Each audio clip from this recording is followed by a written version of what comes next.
And I mean, Aussies are just crazy in general, I would say. So you know how that goes. They grow up fighting kangaroos or something, right? Oh, they're slanging and banging with those roos over there.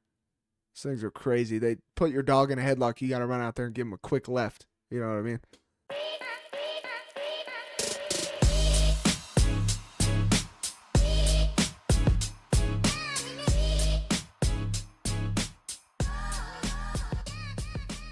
Ladies and gentlemen, welcome back to another episode here on Locked Door MMA. We're your hosts. I'm Brevin. This is my good buddy, the man, JP.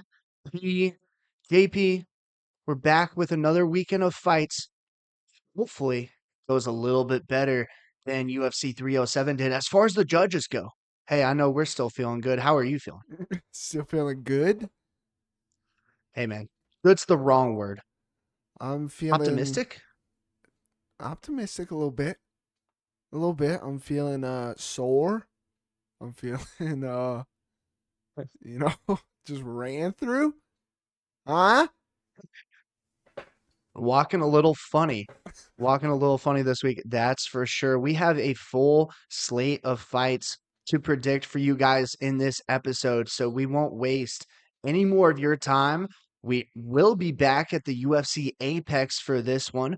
JP's favorite. JP, what does that mean, brother? Small cage? The small cage. We'll see how it impacts some of these fighters. That's JP's favorite thing to go off of. I don't even know why. He just loves it. He loves small things. Anyways, for first fight of the night, Clayton Carpenter versus Lucas Roca or Rocha. I don't know. He's Brazilian. JP, you're part Brazilian, right? Is that Roca? Yeah. Seventh Brazilian. I'm a seventh Chinese. First ever, in the UFC, undefeated also. I mean, first in a lot of stuff out here, bro. People don't realize. But yeah. Rocha, Raka, whatever. Carpenter's undefeated.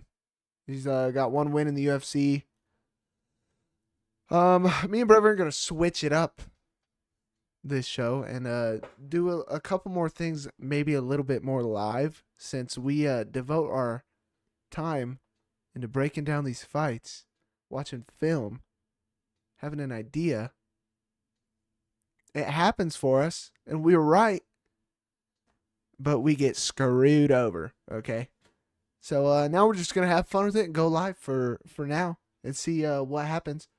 But yeah, Carpenter, the guy he beat in the UFC's Cheeks. Rocha's number 3 bantamweight in Brazil. Brazil's got some killers out there. So a close fight. What are the odds right now for this fight?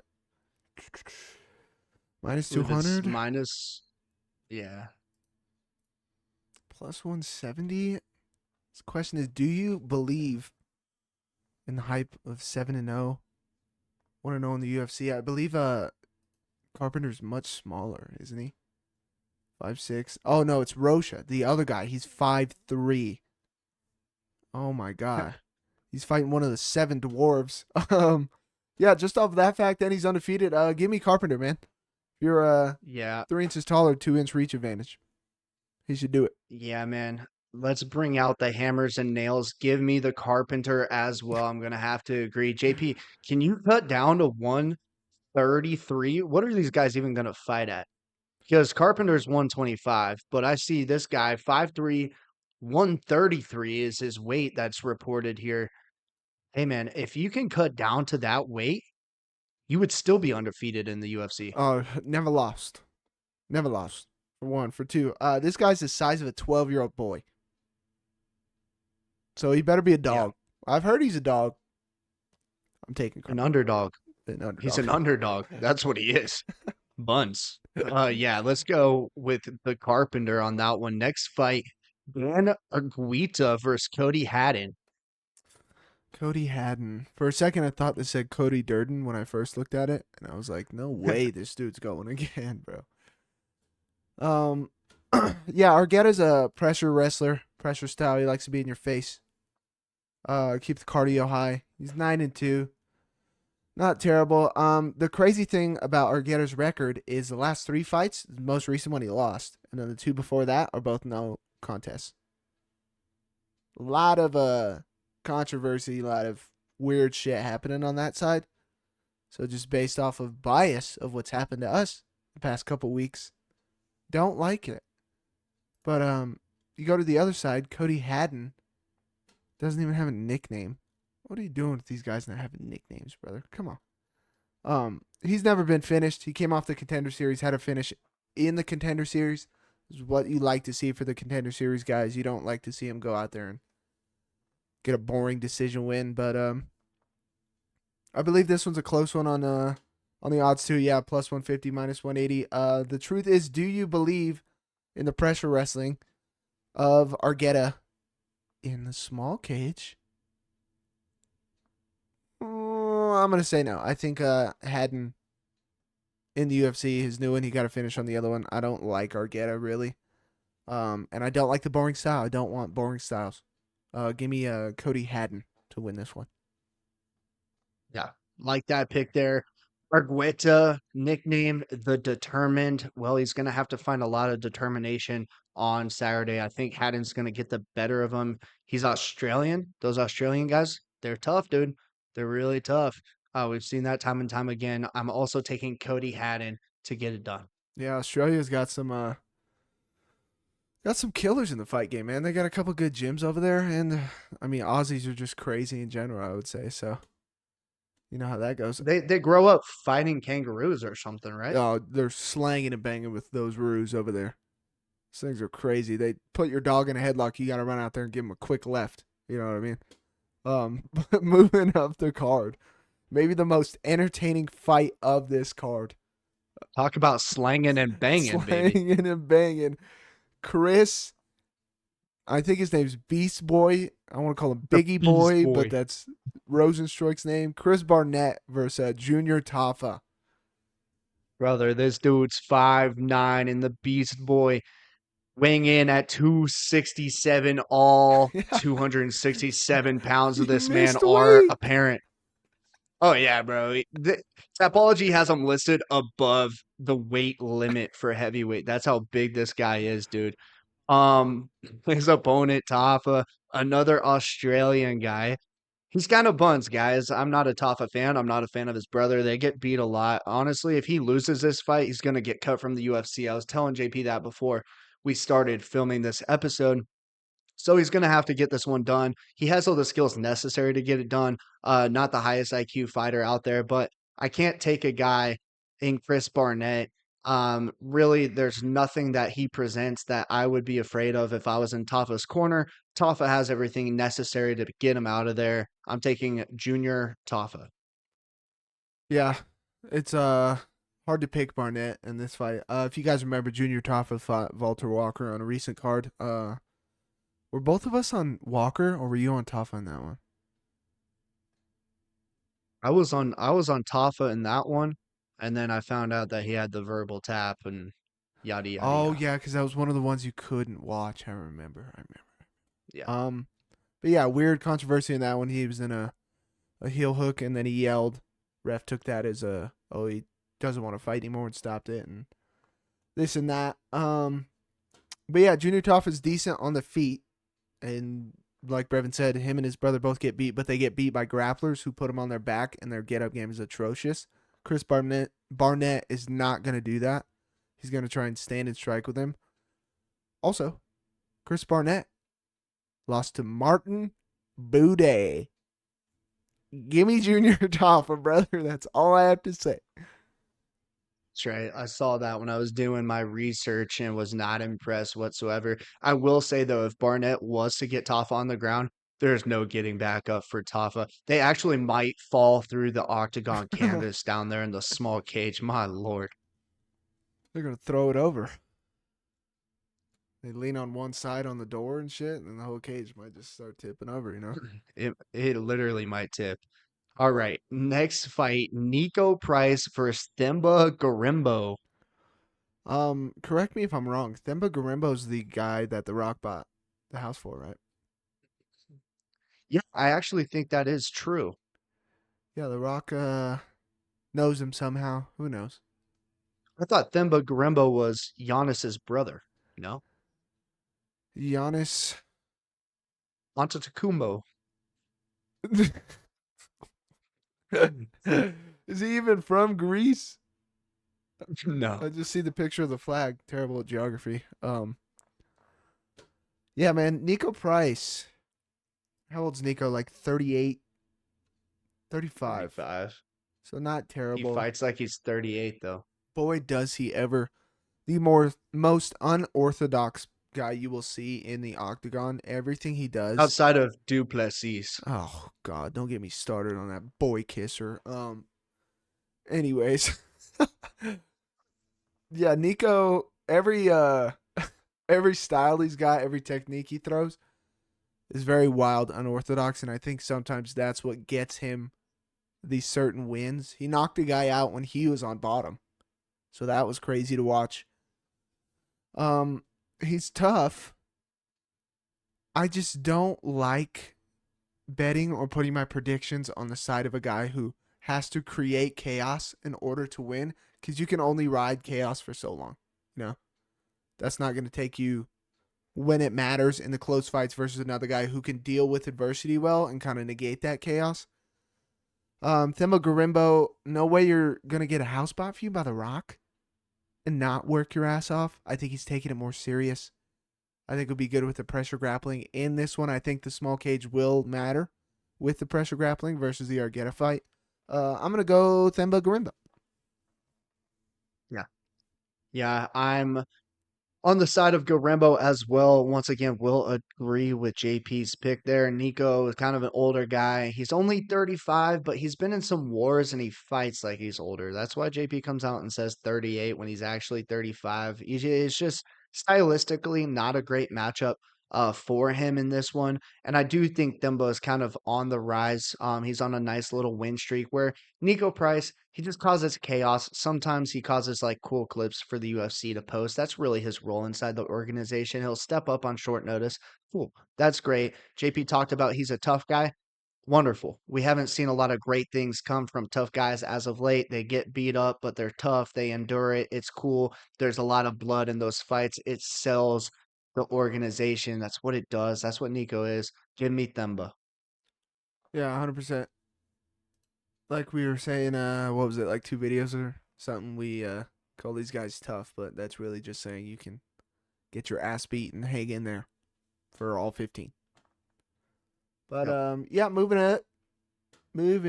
I believe that was it for the early prelims. Starting the prelims is Jonathan Pierce, Pat Sabatini.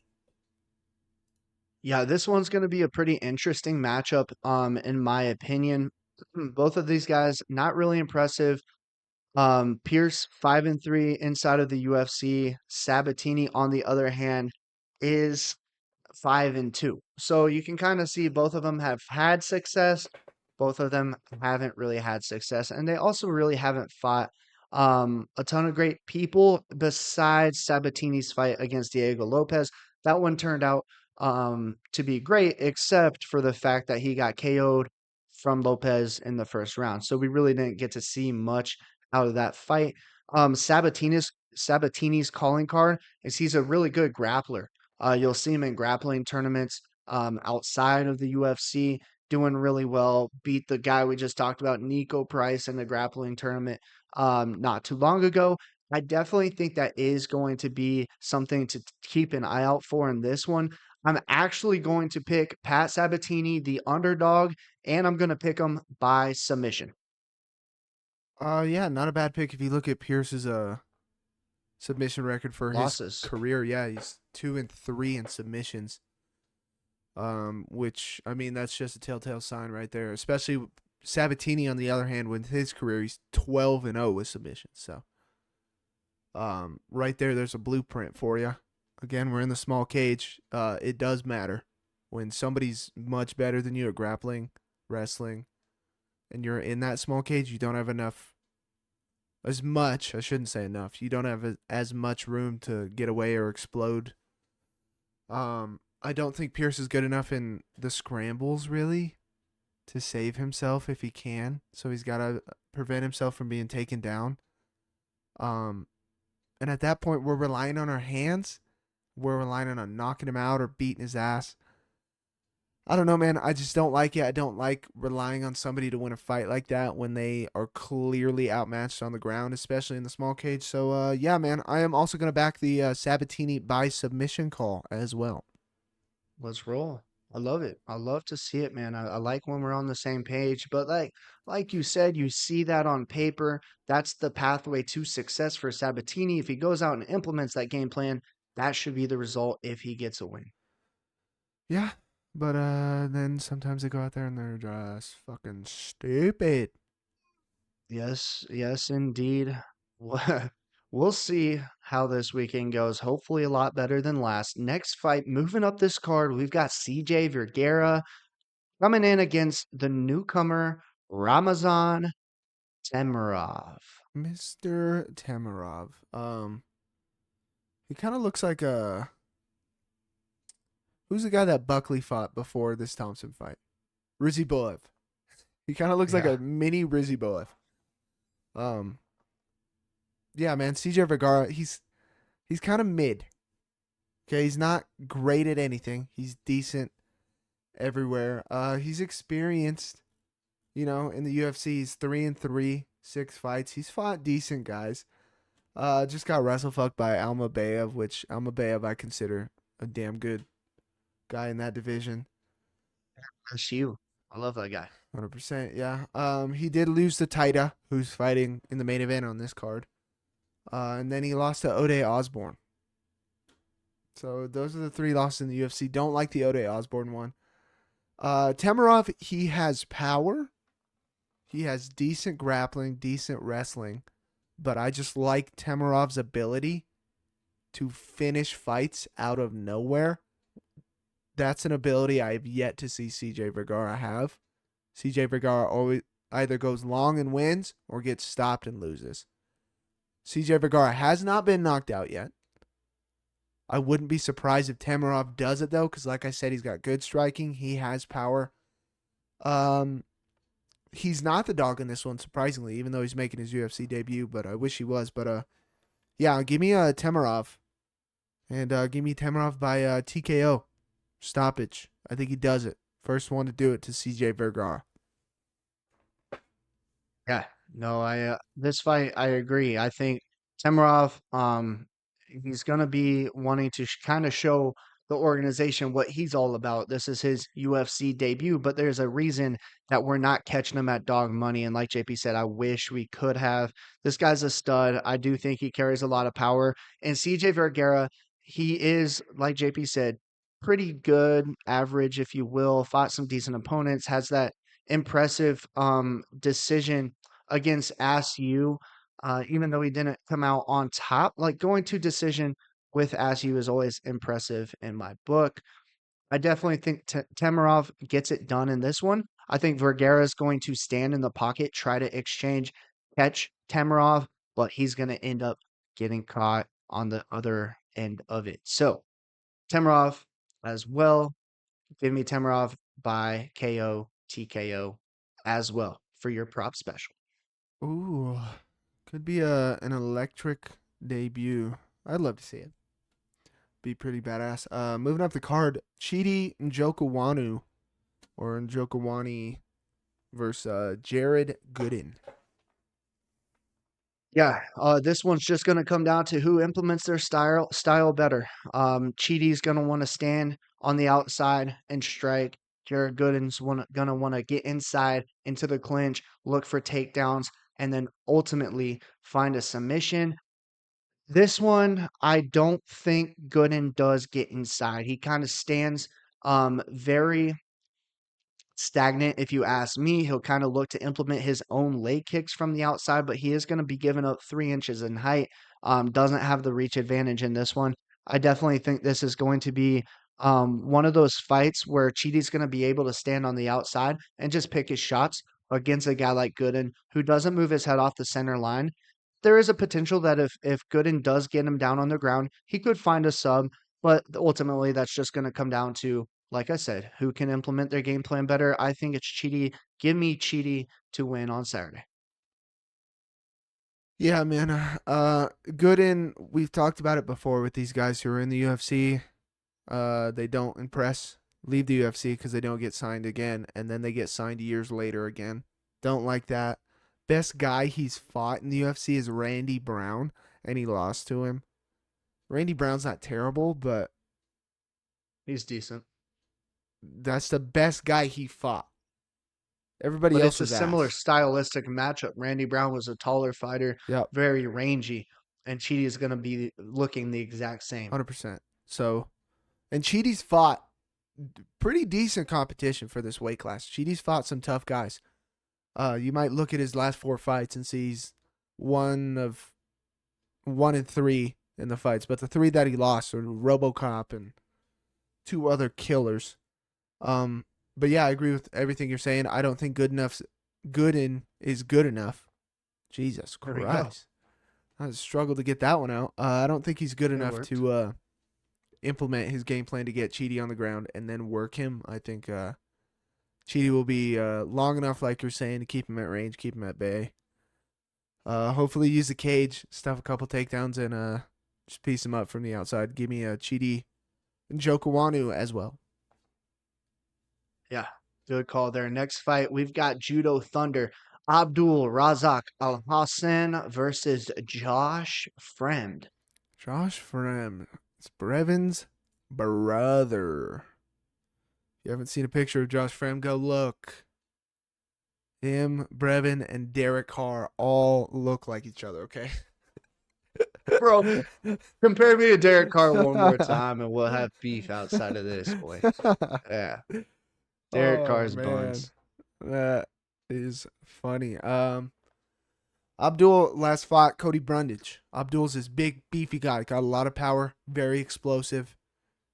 Defending the takedowns, trying to take you down. Doesn't matter. He's explosive everywhere. Cody Brundage acting like, yeah, a couple of them hit the back of the head, but dude was acting like he got hit by a bat to the back of the head. Relax. Wasn't that bad. Weaseled his way out of the fight, but Josh Frem, he's long. He wants to sit at range. I think he's too slow. I think he's going to have trouble when Abdul explodes in with those hooks because Frem's taller. So he's going to try and frame off and keep him low or keep him away. I think Al Hassan is going to be able to move enough and throw enough volume. And Frem's just going to keep his head on the center line and go straight backwards. When you're a tall guy and you fight a shorter guy with power and you don't move your head and you just go backwards, that's what you get. I like to call it Ilya Toporiad. And Mink with the hook over the top after they change levels. So give me Abdul by KO. I think he knocks Josh Fram the fuck out. Yeah. No, dude. Um, you may look like me, Josh Fremd. I've been very high on Josh Fremd for the entirety of his career. He just really hasn't shown me a whole lot of impressive things. He hasn't shown me that he has a chin, and against a guy like Abdul, that's what would worry me. I think he's going to get bucklied. All right, that's my Oh. version of it. Abdul's going to come in. He's very explosive, and he can come in over the top, catch Josh on the chin. Josh has shown that he's chinny in the past. I'm also taking Abdul Razak Al Hassan by KO, TKO on Saturday. Maybe a little bit of a surprise to JP. I've always been on the Josh Frem train, but I'm hopping off. Feels like a little bit of a trap. Feels like a little bit of a trap. I will say that. Maybe Fremd finds his range. Who knows? He's 6'4". He's huge against a guy that's 5'10". I don't know. Abdul's just too explosive. Too big. I'm trying to find the odds for it on ESPN right now. Oh, there they are. Minus 170 for Abdul, plus 140 for Josh Frem. So not a bad line on Abdul. Josh Frem is buns. No. Yes. I think he is as well. Next fight, Daniel Rodriguez versus Alex Morono. Alex Morono. We were talking about Nico Price a couple fights ago. Um, Alex Morono lost to Nico Price. Alex Morono, I watched his debut. Said, "Hey, this man might have the juice." Then I watched every other fight after that. We do not have the juice. Go elsewhere for juice. Um, yeah, Morono's weird, man. Morono is a weirdo. He's got a weird build, a strange build, like a doughboy build, but then he looks like he'd be quick, but he's not. I feel like he makes mistakes. Um, I don't like that. Some of the choices he makes when he's trying to finish a fight or get better positioning, I don't like. D Rod was good for a while. I mean, 7-4 in the UFC. Granted, he's on a 3-fight skid, but I mean, I don't like the Neil Magny loss. I will say that was the furthest one. Lost to Neil Magny by Darson 22, but after that, Ian Gary and Kelvin Gastelum. Kelvin Gastelum missed weight on purpose for that fight because fat boy's doing food reviews. Hey pal, pick one. You fighting in the UFC or reviewing a burger, buddy boy? Oh my goodness. Um, but yeah, so not terrible. After or before that, he beat Leach, which I mean, some people hold Leach high, some people don't. After the Prates loss, but Carlos Prates is a dog. But I don't think Rodriguez is bad. I don't think Morono's going to be able to do anything to Rodriguez that he cannot handle. I think Rodriguez at range is better. I don't think Morono's going to grapple fuck him. And even if he tries to, I think Rodriguez's takedown defense is good enough. I'm going to go Daniel Rodriguez in this one. Yeah, that's fair, man. I know you've always kind of been a D-Rod fan. He kind of seems like your type of people, kind of like a Raiders fan or something of that nature. Whoa, Um, my type hey of now, people. I mean, am I wrong? That's funny. You can stop me if I'm wrong, but hey, listen, he's got the Renteria Rodriguez, same damn thing. Raiders fan, fucking. Anyways, yeah, man, this one's interesting. I think both guys are definitely outside of their prime. I sat through a Kevin Gastelum Daniel Rodriguez fight and was very unimpressed by both gentlemen. I called Gastelum in that fight. JP called Daniel Rodriguez in that fight. And what that came down to was late round wrestling. Who could score on the judges' takedowns or on the judges' scorecards, which we've seen the takedowns. We need to take down the judges, is what we need to do. Boycott them judges, I guess. Anyways, I think Alex Morono still has something left in the tank. I think he's explosive enough on his feet to pose a problem for Rodriguez, and being in the small cage, Morono can go down to the ground. He has 7 wins by sub. Rodriguez, he just lost on the ground. Maybe he has good takedown defense, but we saw in the Kevin Gastelum fight when he gets tired later in the fight, that kind of goes away. I'm going to take Alex Morono, the underdog in this one. I think this is my spot to get underdog value. Rodriguez, to me, just kind of lost a step. He doesn't have power in his hands. He's going to try to outstrike you and go to decision, get a victory at this point in his career. I don't love it at all. Give me Alex Morono. Minus 210 for Rodriguez, plus 175 for Morono. So if you're high on Morono, I have a feeling that line might go up a little bit more. Yeah, because Rodriguez is a household name. People Yeah. like him. People like to watch him fight, but he's also 37. And that's where you kind of fall into these traps, in my opinion. You love these guys, but they just don't look the same, and you want them to so bad. You throw your money on them, and you want to sit down and watch them succeed, but they don't, and then they let you down. I'm not falling for that trap. Not falling for it at all. Moving up the card. A banger. Straight banger. Thanks to Hunter Campbell and Dana White for putting this one together. Corey McKenna and Julia Polastri. Brother, brother. Yeah, this one's cheeks. This fight outside of the Chris Barnett and Tafa fight would give us a run for the Poop Bowl. Um, but I'm gonna have to give that to Barnett and Tafa. Those guys, they look like they probably Gonna need a use the Poop plunger Bowl after that poop bowl. 7 fucking times a day. And Corey McKenna, dude, like no Diddy looks fucking 12. Like I'm not gonna lie, Hey, she looks 12. I mean, what are we doing inside of the she does UFC look young. for that, brother? She looks very young. Like I'm not a fan of it. She doesn't look like she could beat anyone up. Maybe she's skilled, maybe she's not. I don't think she is. I'm gonna take Julia Pilastri to get it done on Saturday. Yeah, ladies and gentlemen, welcome to this week's episode of Who Fucking Cares? Come on down, McKenna versus Pilastri. I didn't pick anybody for this fight because I said I don't care. So what we're gonna do is flip a coin live on the show. Brevin, who should heads be for? McKenna or Pilastri? Head should be for McKenna because that head looks very weird. And we're flipping. It's flipping. And it's heads. Can't see it. Can't even see it. Put it up to the camera. Can't even see it. It is heads though.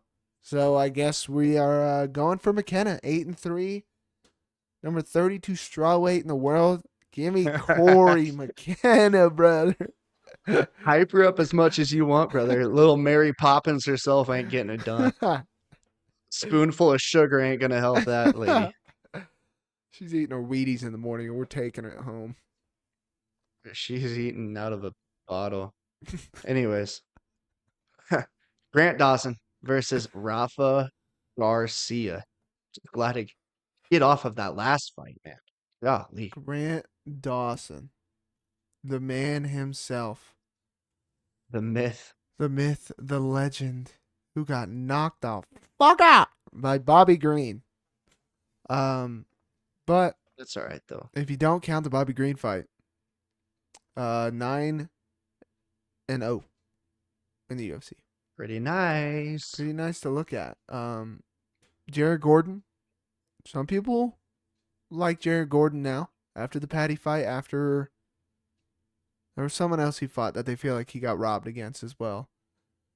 So he's got a couple decent wins. I feel like the hype of Grant Dawson just completely died down when he did get knocked out by Bobby. And I feel like people are kind of disrespecting him a little bit now. Rafa Garcia, on the other hand, dude's got 1 KO win to his name. In his career. Not in the UFC, in his career. So you look at that, that's another thing I'm not too fond of. Just like if you have 2-3 in submissions, 1-0 in submissions, with a record like 16-3, and you got 1 KO. I mean, that just telling me you're slanging pillows out there, bro. Lost to Drakkar Close. Lost to Hak Paras, Kelvin Gastelum's little brother. So if you look at the losses, look at the level of competition for Garcia. I don't like it. I like Dawson's better. I also think Dawson is just better. This is not Bobby Green. Rafa Garcia is not going to put Dawson's lights out. Give me Grant Dawson, man. I think he'll be able to pull it out. Yeah. Pull out game strong. I'm rocking with Grant Dawson as well. Garcia does nothing special. Grant Dawson's going to be the bigger guy. He's got the more impressive resume, in my opinion. He's got the skill set to get it done. He's going to go into this fight the heavy favorite. Can't go wrong with a little bit of Grant. Little bit of Grant. Co-main event. This one was scheduled for a while ago, I believe. Like We broke it down. yeah, 3 or 4 cards ago. Yeah, a long time ago. Brad Tavares and Jung Young Park. Yeah, as you guys may know, maybe you don't know, maybe you haven't watched our episodes. Not a ton of you do, but you really should because we're on our game. Brad Tavares versus Jun Young Park. I've liked Tavares. I've liked his resume. I like his skill set. Park does really nothing to impress me. But you know what? My mind's been playing tricks on me lately. Fuck Tavares. I'm going to Jun Young Park, the fucking Iron Turtle. We're getting it done on Saturday. Give me the Turtle Boy, Park. I like turtles. The I like turtles. Iron Turtle. Brad Tavares, man. Brad Tavares is a strange guy because he's another one of those guys that isn't really great at anything, but he's just good at everything. And I would say his most impressive win to date, I believe, is Chris Weidman. He does have a win over Bruno Silva. Or no, a loss. Sorry, that was a loss.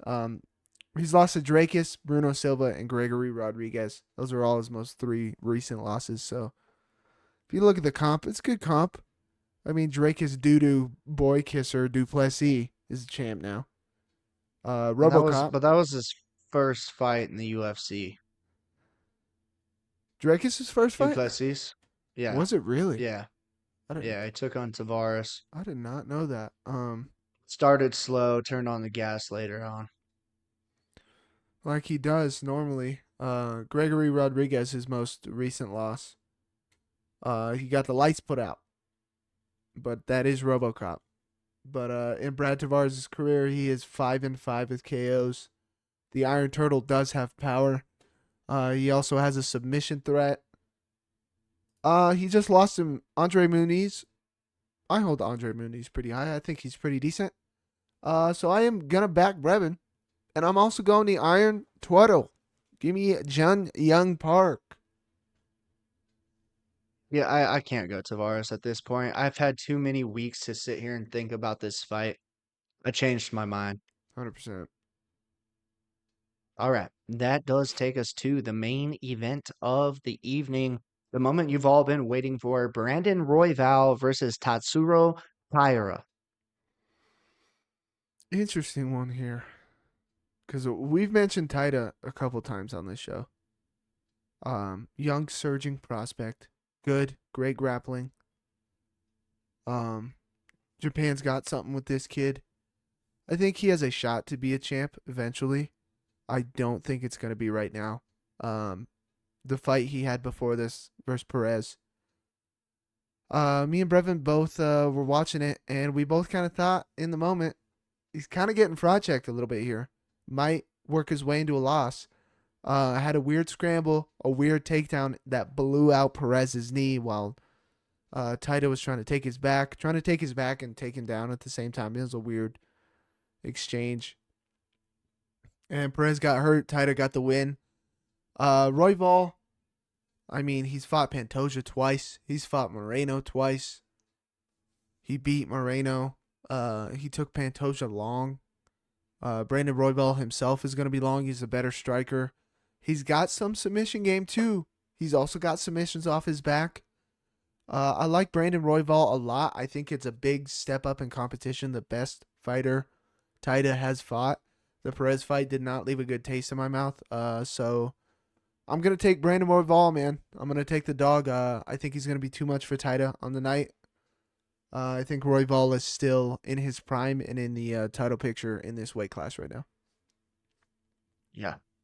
Yeah, guys, I'm going to agree with JP. Also, give me Brandon Royval a piggyback right now, and I'll tell you why. Like JP said, and Tyro's last fight looked a little bit fraudy, if you asked me. Got it done. Still like polished up his record. He's 16-0.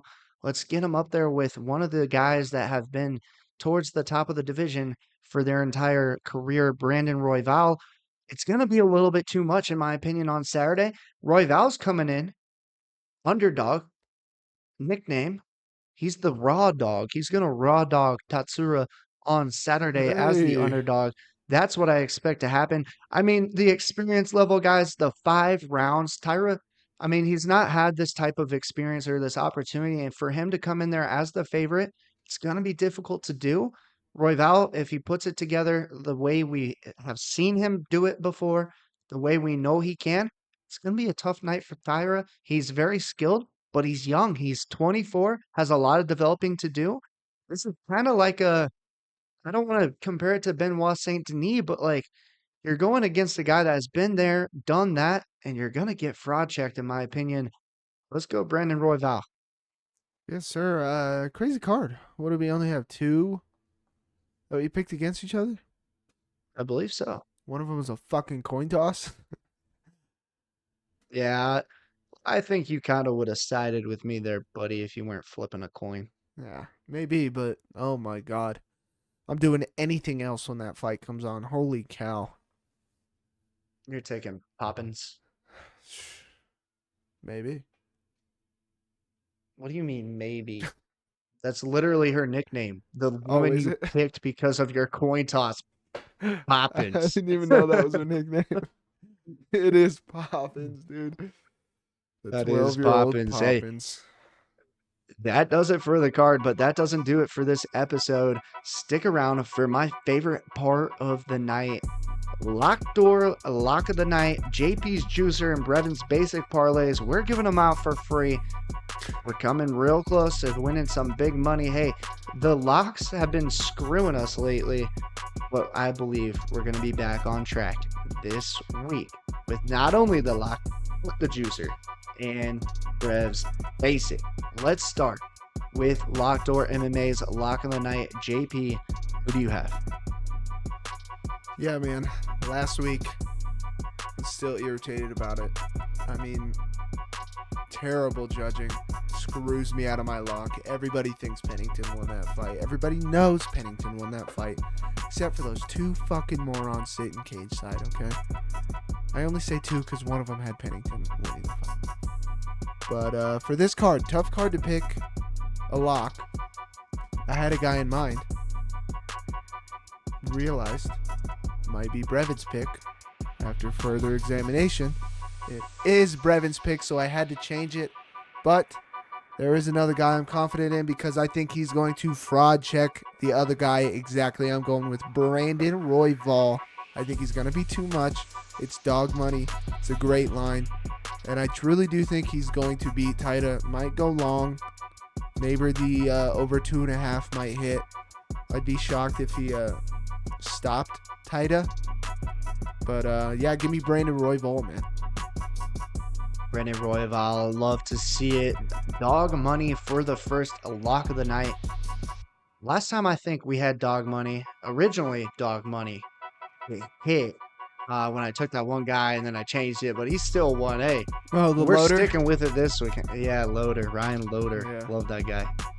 All right, for my lock of the night. Ladies and gentlemen, we've kind of been off. We haven't been doing our homework the way we should have been. So let's get back in class. You remember JP's rules about the OV-EV equations here on Lockdoor MMA. I'm gonna have to take a shot here with Ramazanbek Tamarov, the UFC debut, but his last name does end with OV, so we know that he's very skilled, very talented. He should be able to get it done for us. Tamarov and Royval, lock of the night. Should be Love great to odds. see it. Should be really great odds. All right, we'll throw them up on the screen for you now. JP, I'm not going to give it to you yet because you're the juice. I'm basic as hell. So let's give you some basic freaking calls on this card. All right, first one, I always talk about it. I'm not going to include the lock. Yeah, fuck that. We're giving lock money in there. Tamarov, currently minus 310. Love to see it. Second fight, give me Grant Dawson. Gonna be way too much on Saturday for his opponent Garcia. Love to see it. Third fight to end the basic. Give me the Iron Hurdle, the man made of metal, Yeon Young Park. That's going to give you that 3-pick parlay. Right now it's plus money. I'll throw it up on the screen. It probably will still be plus money for y'all. So another great value play there for you on Brevin's basic. That does leave us with the best. One and only, the juiciest juicer in all of the land. JP's Juicer Parlay. What do you got for us? Shit. God, it's juicy. I figured, screw the prelims, okay? I'm over these stupid judges. Get the prelims away. Less chances for stupidity. Everybody's watching the main card, so we are doing a main card juicer, okay? You know how many times me and Brevin have swept the main card on these fight cards? And I'm like, dang, why am I not just doing a parlay of our main card picks? Today we are for the juicer, okay? But we're keeping Miss Poppins girl, keeping her off, okay? We ain't throwing that fight in there. Keep them out. What we're doing is Abdul Razak Al Hassan, first fight of the main card. Throw him on there. Frem is going to sleep. Second one, D-Rod, Daniel Rodriguez over Alex Morono. Might have to sweat this one out a little bit, but I do think D-Rod's better. I think he takes it. Get McKenna out. We ain't throwing her in. Okay, don't touch McKenna. Next one, Grant Dawson over Garcia. Throw Dawson in there. I agree with Brevin. I think he's better. Yeah, he got knocked out by Bobby. Sometimes you get caught. That's the game. It is what it is. Throw Grant Dawson in there. Give me the Iron Turtle as well. Young, Park. Can't pick Tavares at this point. Hey, Tavares is a Raiders fan, though. Who cares? The Raiders suck ass. Anyways, give me the Iron Turtle, baby. And to top it off, we're throwing my lock in the juicer. Brandon Royval to fraud check. Taira, dog money, 5 legs. Hold that. God, that shit's juicy. Oh, it's juicy. I'm gonna clip that and put it all over social media once it fucking smacks. That does wrap us up for the parlays. Hopefully you guys were following along. Make sure you take your screenshots and don't forget to get those parlays in before Saturday's start time. It is going to start a little bit earlier than normal, given the fact that it's a UFC fight night in Vegas. So make sure you're on top of that. You don't want to miss it. Lastly, thank you, everybody. If you've made it this far in the video, go ahead, hit that like button, hit the subscribe button if you're not subscribed, and leave a comment with who you think is going to win on Saturday. We would love to see and hear your predictions.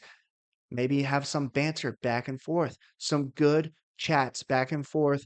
Maybe get into a little bit of a debate. That would be fun in the comment section. Make sure you go ahead and throw your opinions in there. We don't bite, we just talk. That's what we do here on Locked Door MMA. And we want to see what you guys have to say as well. But thank you as always. We appreciate your support. It means a lot to us. That's what keeps us going week in and week out, even when we get screwed by these UFC judges. JP, I know it's been hard on us lately. What do you have to say to the viewers of our channel? Yeah, we appreciate all you guys that watch, that stick around. All right, that back us. We know you guys see the same dog shit decisions that we're seeing, so we know at least we're not the only ones who are having to deal with it, screwing up our parlays and shit. But yeah, we appreciate you guys. Me and Brevin enjoy doing this, man. It gives us an outlet per se, rather than to just sit there and be upset about betting and not winning it and stuff. But yeah, drop a like. It helps us out with the algorithm of YouTube. Drop a comment. Does or does not.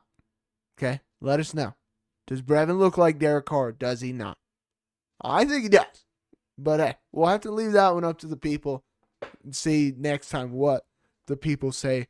Another weekend, another fight card. Ladies and gentlemen, it was a pleasure. Bingo, bango, baby. Peace.